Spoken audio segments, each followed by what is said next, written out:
미래 세대의 교육을 위해 학습 방식을 변화한 울산 제1중학교에 찾아가 보기로 했습니다. 이 교실에선 어떤 수업이 진행되고 있을까요?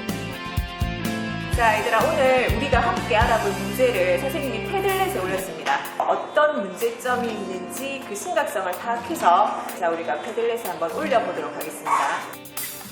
교사의 말이 떨어지자마자 바로 한 사이트로 접속해 학습 주제를 확인하는 학생들. 사람들이 그걸 안전하게 한 보장 그런 걸 방법을 안 만들고 무작정 개발만 해버리니까 그게 문제가 돼요.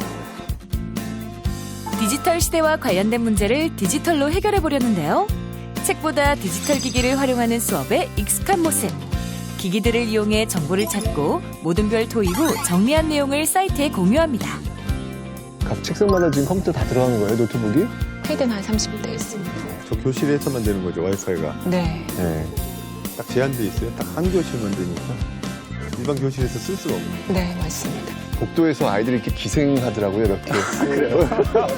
이렇게. 저 옆에 가면 네, 와이파이. 정보를 쓸 수 있다.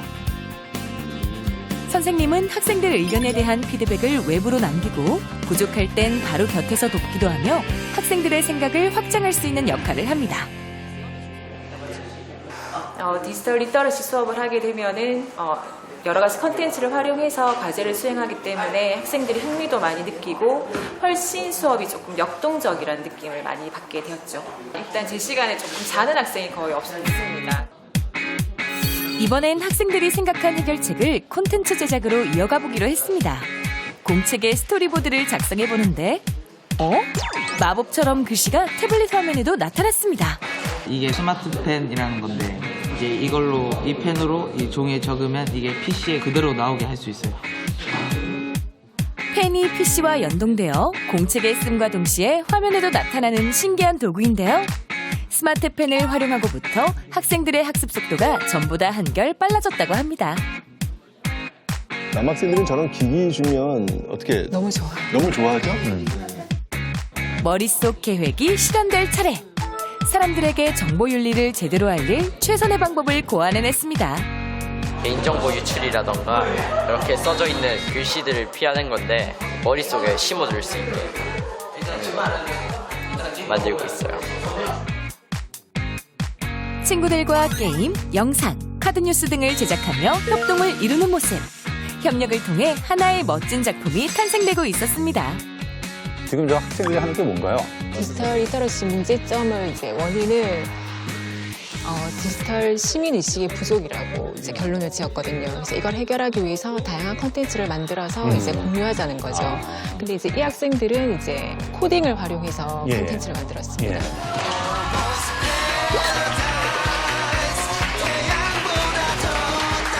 우리는 2학년 코딩 동아리 선배들이야. 우리는 너희가 만든 작품에 도움을 주러 왔어. 이제 든든한 선배의 힘을 빌려볼까요? 욕설을 순화하는 프로그램을 한번 만들어 보았습니다. 다 적고 난 뒤에 이걸 이렇게 누르면 욕설이 있는지 없는지 확인해보고 욕설이 없으면 그냥 그대로 내보내고 욕설이 있으면 그 욕설을 바꾸는 말로 변형하여서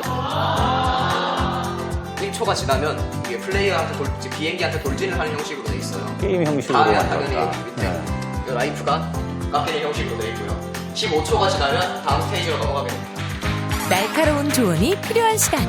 스테이지 1에서 3부터 이동이 되는 것도 참신하고 좋았고 한 글자, 두 글자, 세 글자 단위가 아니고 단어 단위로 끊어서 확인을 하면 더 빠르고 좀 더 좋은 프로그램이 될 수 있을 거라 생각합니다.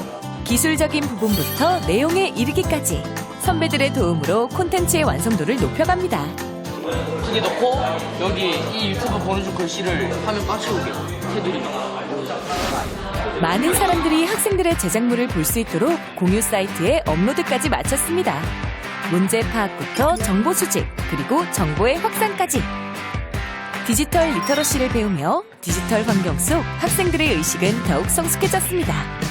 오늘 이 시간, 학생들에게 어떻게 다가왔을까요? 정보를 직접 찾아보면서 맞는 정보인지 아닌지도 판단해보고 그렇게 하면서 자기주도 학습 능력이 길러지는 게 정말 좋은 것 같습니다. UCC하고 게임이 살짝씩 섞인 그런 컨텐츠를 제가 만들었는데 정보 윤리를 어기는 그런 일이 좀 줄어든다면 뿌듯할 것 같습니다.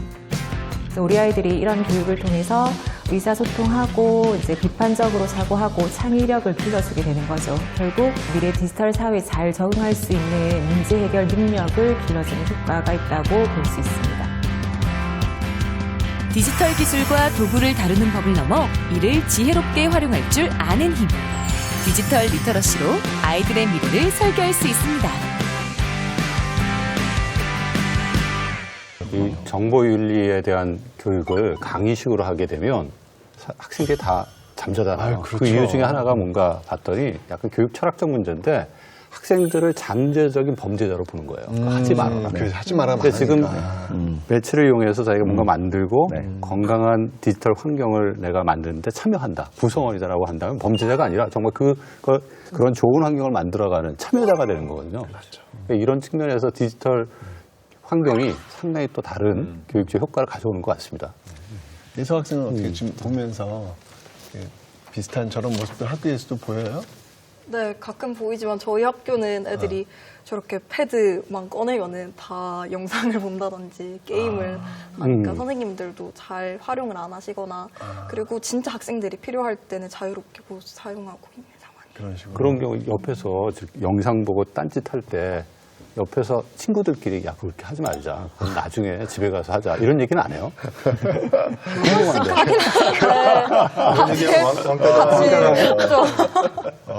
미래교육 플러스에서는 이제 서로 그렇게 수업 시간에 기기 가지고 딴 행동하는 학생들 제지하는 운동을 좀 시작하도록 하겠습니다. 하지 말고 건강하게 활용했으면 좋겠다 생각이 듭니다. 예. 우리 선생님 입장에서는 또 어떻게 보셨어요? 학생들이 그러니까 디지털 도구를 활용해서 과제를 이제 수행하기 때문에 굉장히 좀 역동적이죠. 수업에 집중을 하고. 그리고 점점점 아이들이 능동적으로 바뀐다는 생각이 들어요. 그러니까 대표적인 사례를 들자면, 그러니까 제가 디지털 수업이 아닌 경우에 수업을 했을 때 그 주어진 시간에 발표를 하는 학생들은 항상 정해져 있었거든요. 그리고 많아야 한 10명 정도. 근데 패들렛이라는 도구를 사용했을 때는 대부분의 학생들이 참여할 수 있다는 거죠. 그러니까 이때는 발표를 조금 이렇게 수줍어한다든지 내성적인 학생들도 자기 의사를 표현할 수 있는 기회가 제공된다는 게 엄청 큰 장점인 것 같아요. 얘네들의 어떤 그 의견이 굉장히 탁월한 경우가 많거든요.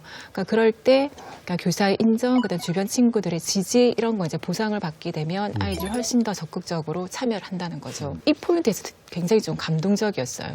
그러니까 뭔가 제가 교사로서 아이의 어떤 잠재력을 좀 끌어낸 듯한 이런 느낌이 들어가지고 그때 이 디지털 리터러시에 대한 확신이 좀 생겼어요. 네. 근데 본부장님, 왜 이제까지 그 디지털 리터러시라고 하는 것들이 교육 과정에 이렇게 체계적으로 들어오지 못한 이유는 그럼 뭘까요? 저희 이제 교육 과정 자체가 교과별로 편성이 돼 있다 보니까 교과에서 다루는 내용들이 굉장히 좀 광범위한 내용을 다루고 있고 굉장히 많습니다. 저희 나라 뭐 아시겠지만 그러다 보니까 실제로 이런 활동들이 교과별로 녹아 들어가기에는 좀 어려움이 있을 것 같고요. 근데 다만 선생님들조차도 그 디지털 리터러시 교육에 대해서 필요성을 굉장히 인지를 하고 있는데 좀 실천적 양상은 좀 교과별로 접근하다 보니까 오히려 좀 떨어지는 경향이 있는 것 같고 그냥 일부 요소에만 반영하는 형태로 대부분 좀 수업이 이루어지고 있는 것 같아요. 예를 들어서 뭐 동기 유발에 활용한다든가 뭐 자료를 검색한다든가 뭐 좀 그런 특정 그 수업에서 특정 국면에서만 좀 활용하는 경향이 좀 있는 것 같은데 좀 이런 부분들이 좀 통합적으로 운영될 수 있는 아까 그 선생님 수업 사례가 굉장히 좀 좋은 예가 될 것 같은데 좀 그런 식으로 운영할 수 있는 좀 좋은 사례들을 좀 보급할 필요가 있을 것 같습니다. 굉장히 많은 분들이 교육계에서 노력하고 계시지만 이 체계적으로 안 되고 있는 부분이 일단 전문 인력이 많지 않아서겠죠. 당연히 이게 지금 역사가 짧기 때문에 없는 게 어떻게 보면 당연할 것 같습니다. 저희가 이제 교사 연수를 워낙에 많이 하기는 하지만 작년 같은 경우에는 좀 저희 나름 의미 있는 활동을 하나 했는데 그 공교육 선생님들 같이 모시고 5개 교과, 국어, 수학, 과학, 도덕, 음악 이렇게 5개 과목을 해서 그 디지털 도구와 디지털 리터러시 이런 접근을 접목시켜서 교과 수업하는 교육 컨텐츠를 개발했어요. 그래서 활동지도 들어가고 실제 교육 목적이라든가 이런 것들 다 정리를 해서 그 선생님들이 만드신 컨텐츠를 이북으로 만들어가지고 저희가 누구나 그냥 쓰실 수 있도록 무료로 다 공개해서 올려놨거든요. 그래서 어떤 선생님이 드시는지 다 다운받아서 이제 쓰시면 되는데 한 단계 더 나가서 좀 뭘 할 수 있을까 고민을 하다가 올해는 그런 걸 하려고 그래요. 연구교사를 모으려고 합니다. 한 전국적으로 100명에서 200명 정도의 선생님들을 모시고 저희가 이제 다 지원을 당연히 할 거고요.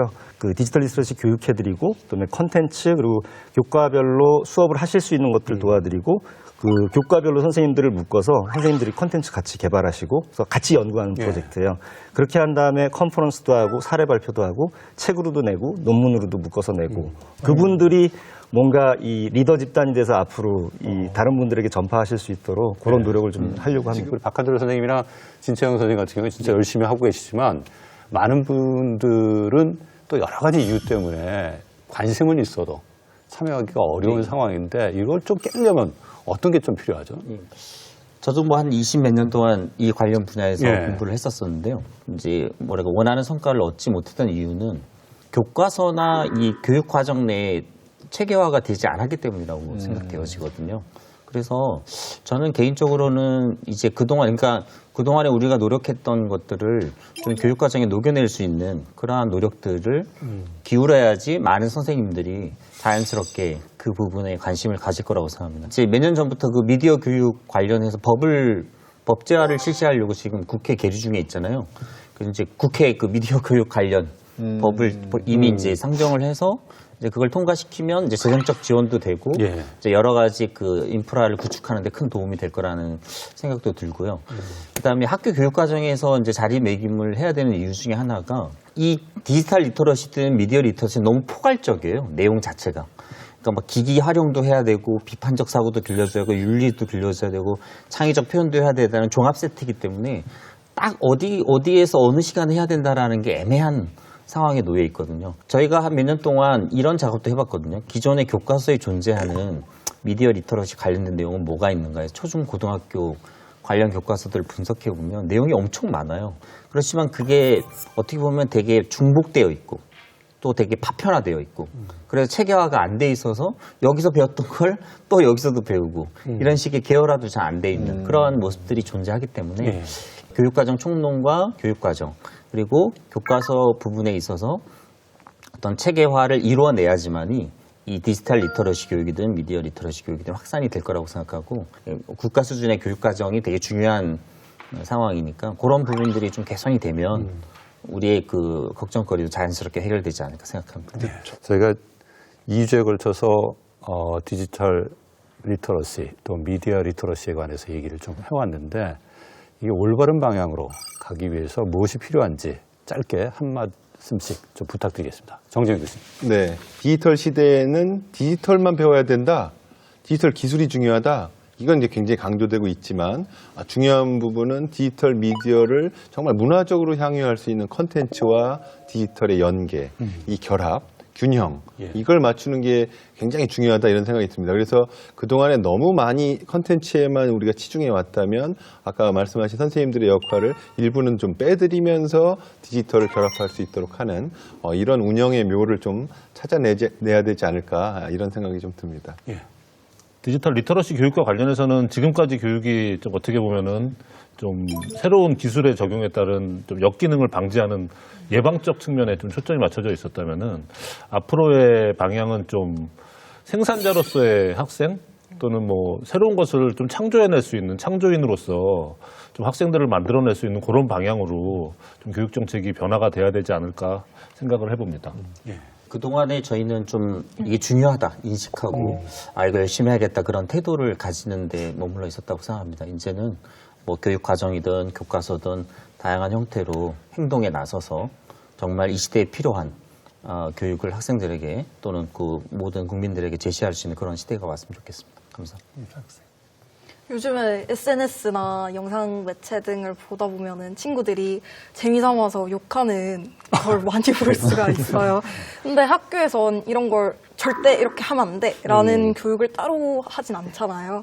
디지털 세상에서 디지털 시민으로 살아갈 때 서로 간의 존중이나 그리고 협업하는 거 그리고 디지털 세상을 이제 사회나 학교에서 학생들과 이렇게 차단만 시키고 또 멀어져 하는 게 아니라 그냥 이제 디지털 세상 안에서 친구들끼리 같이 협력도 하고 서로 응원도 하면서 멋있게 발전할 수 있는 변화가 왔으면 좋겠습니다. 교사는 디지털 리터러시 역량 강화를 위한 교육 프로그램을 구현하고 그리고 이제 공유 확산함과 동시에 학생들이 디지털 이제 시민 의식을 가지고 디지털 사회에 많이 참여할 수 있는 끊임없는 기회를 많이 제공해야 된다고 생각합니다. 이 디지털 리터러시는 개인 차원에서도 생존 역량이지만 국가 차원에서도 생존 경쟁력인 것 같아요, 이제는. 저는 미래 사회가 지금보다도 훨씬 더 양극화될 거라고 보거든요. 그러니까 그 기준은 이걸 겁니다. 지금 전기분포도로 이 돈벌이에 대한 게 이렇게 사람들이 대충 있다고 보면 이렇게 양극화가 완전히 될 텐데 한쪽 극단은 디지털 기술을 잘 알고 그걸 잘 활용하면서 지금보다 훨씬 더 많은 100배, 1000배 생산성을 높이는 그런 사람들이겠죠. 어마어마한 부를 만들어낼 겁니다. 반대쪽에 있는 사람들은 디지털을 잘 모르고 결국에는 인공지능에 불임을 당하면서 굉장히 낮은 임금의 뭔가의 생산성의 일을 하겠죠. 이 기로에 저희가 와 있기 때문에 지금 개인의 생존 역량을 넘어서 이 국가 차원에서 우리가 어디로 갈 거냐라는 부분이 바로 저는 여기에 달려 있다라고 보고요. 그 면에서 우리가 디지털 리터러시를 좀 더 진지하게 고민을 해야 될 때인 것 같습니다. 하여튼 뭐 지금 얘기를 나눠보니까 우리는 이제 아날로그 시대에서 확실히 디지털 시대로 지금 넘어가고 있구나라는 어떤 그런 생각이 들어요. 외향이 참 많이 변하겠다는 생각이 들지만 저는 그 변하는 외향에서도 교육의 본질은 변하지 않을 거라는 생각이 들거든요. 이 공교육, 특히 공교육은 기본을 놓쳐서는 안 되는 것이고 인간에 대한 배려와 존중을 디지털 시대에서도 역시 마찬가지로 강조하면서 또 해야 되겠구나. 그래야 이 디지털 시대가 주는 또 문제점 이런 것들을 좀 막을 수 있겠다. 그런 생각을 한번 해봤습니다.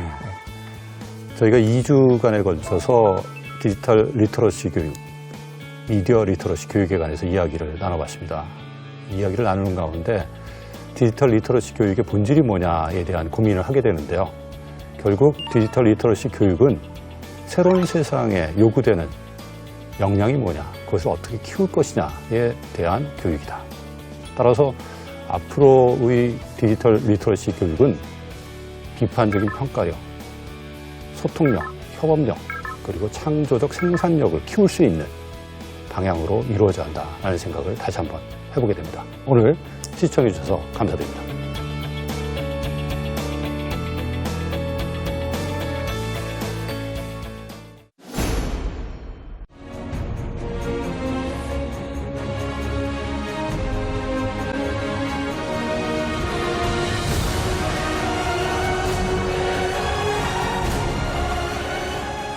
학교 환경 교육은 좀 아직 좀 미흡한 것은 사실입니다. 환경 교육이라는 자체를 받지 않으니까 좀 관심이 없는 학생들이 많은 것 같아요.